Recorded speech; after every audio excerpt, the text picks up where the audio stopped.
Alright guys, so I was working on some costume ideas and I thought, why not let you guys check it out a little bit? And I'm kind of digging this first one. Let me know what you think.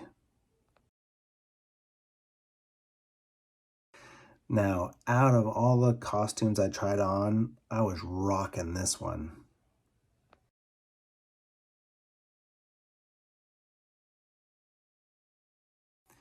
And really, I mean, if you think about it and go back and watch the movie, I really kind of think this is how Han Solo should have been cast in Carbonite.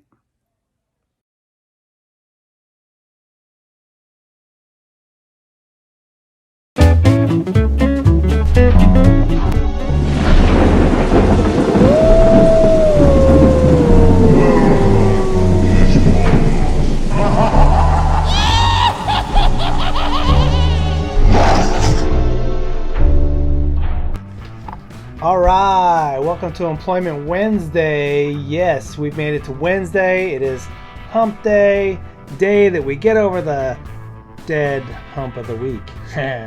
All right, and we spent this week talking about perspective, piling onto the self-worth piece. How does it all play into employment? I talked about it a little bit yesterday, but perspective weighs in when we're thinking about applying for a job, and we are applying for a job. It also applies to when we're going to a job interview, right?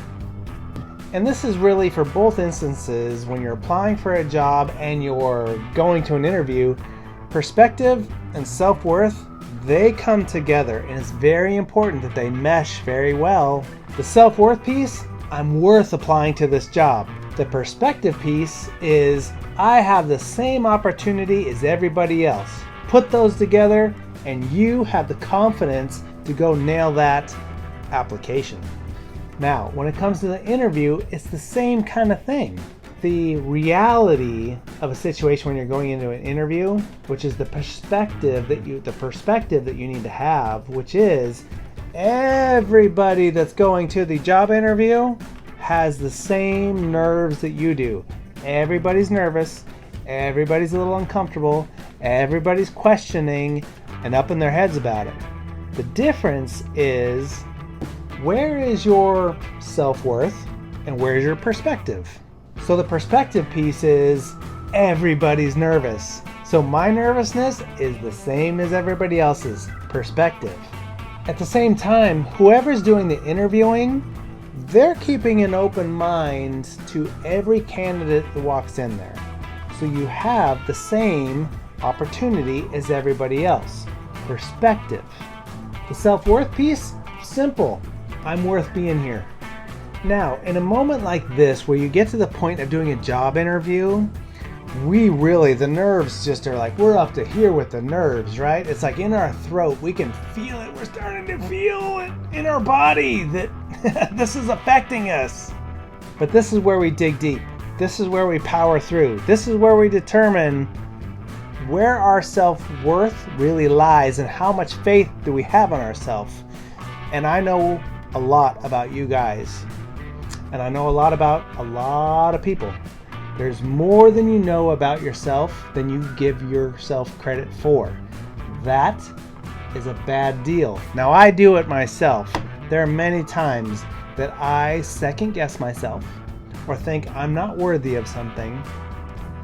But the difference, what sets me apart from everyone else just a little bit, is that I do not let that piece hold me back.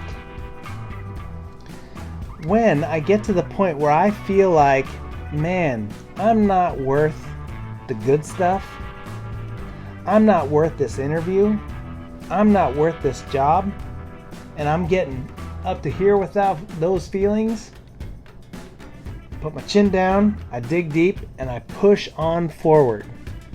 Regardless of the outcome, which, by the way, sometimes is not favorable, I push on through. And the fact that I push through, that adds to my self-worth, because although I might not have got that job, the fact that I pushed through, man, that's worth a lot. To step up and give it a shot and give it your all, that's worth a lot. All right, so that's Employment Wednesday. Perspective on, hey, when I go to a job interview or I'm applying for a job, all the cards are on the table. Everybody's feeling the same. And the interviewer, hey, they're just checking everybody out, right? So, I want you to stay focused on your perspective. There's still lots of jobs out there. Things are changing, but there's lots of jobs out there that we should be applying for and striving for. So, that being said, as our good buddy Zach always says, we'll see him later today. Let's see what our cool, ghoulish friends have for us today. They've been killing it, so let's see what they got. Oh, they've been killing it. I mean, they've been doing awesome. Good morning, everybody. It is Wednesday. Boy, time scoots by me. I just don't know. So it's Wednesday, the old hump day, and it is October 21st. I almost said 31st. That would have put us on Halloween day. No, not yet. So today's day is starting to get us into that fallish feeling of pumpkins. It's National Pumpkin Cheesecake Day. Yeah, throw a little pumpkin in your cheesecake, whip it up. I don't mind it, but it's not my favorite. I do love a good cheesecake. So I thought, well, I was at the store and I was looking around and they had cheesecake by the slice. I thought, oh, perfect. I can celebrate the day with just a slice. Don't have to have the whole thing in the house. And by my surprise, OMG, they had a pumpkin cheesecake slice with chocolate on it. Ah, I'm in hog heaven now. Not only do I get a slice of cheesecake, pumpkin cheesecake, it's got chocolate on it. Yeah, I don't think that's what they meant by National Pumpkin Cheesecake Day. But who am I to argue with the store for putting the chocolate on it, you know? They were just helping you out, so maybe you can find a piece that has chocolate on it and be pumpkin.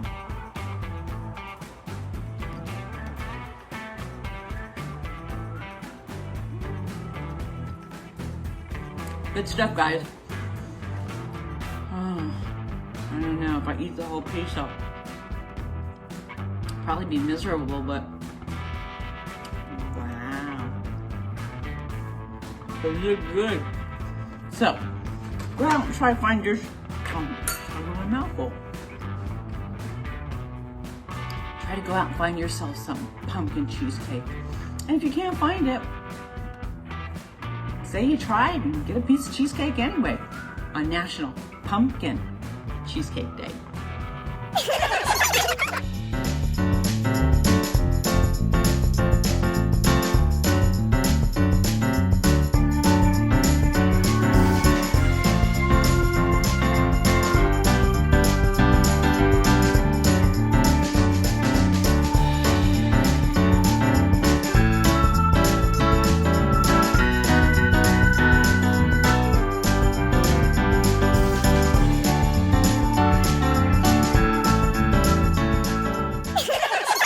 Hey everybody, how you doing out there today? I hope you guys are having a great start to your Wednesday. It is the middle of the week. Hump day, we're cruising through. Today is October 21st, 2020. I mean, we are cruising through October. Hope you guys enjoyed the morning routine and everything that's been going along with that. But first, before we do anything, we've got to go, back in the past with Zach. So in 1520, Ferdinand Magellan, a lot of you might know his name because he is the first European to circumnavigate the world, which basically around the world. And even though he did die on that, but his fleet, other ships, they did make and complete the voyage. In 1520, on this day, he was the first European sailor to enter the Pacific Ocean in 1520. It's amazing. We don't think much of it over here in California, particularly. We live close to the Pacific Ocean. It's just part of what we, part of our lives out here. But for them, that was a huge, huge, huge deal. In 1902, in the United States, a 5-month strike by United Mines Workers ends. These strikes back then were very, very big deal. Workers' rights were very poor. People were making tons of money off these businesses, these empires that were building America at the time, and the workers were just being smashed for just poor working conditions, violence and strike. The big wigs just thought everybody was replaceable. Someone else could have the job. Well, these guys went on a 5-month strike. That's a big strike, a long strike, and for them to get the end of that, they got some of the things that they wanted fixed, and they carried on from there. And then, last but not least, Manitoba, Saskatchewan, and Alberta unions form Western Canada Rugby Football Union. I thought this was very cool because eventually some of these same exact cities went on to form part of the CFL, the Canadian Football League.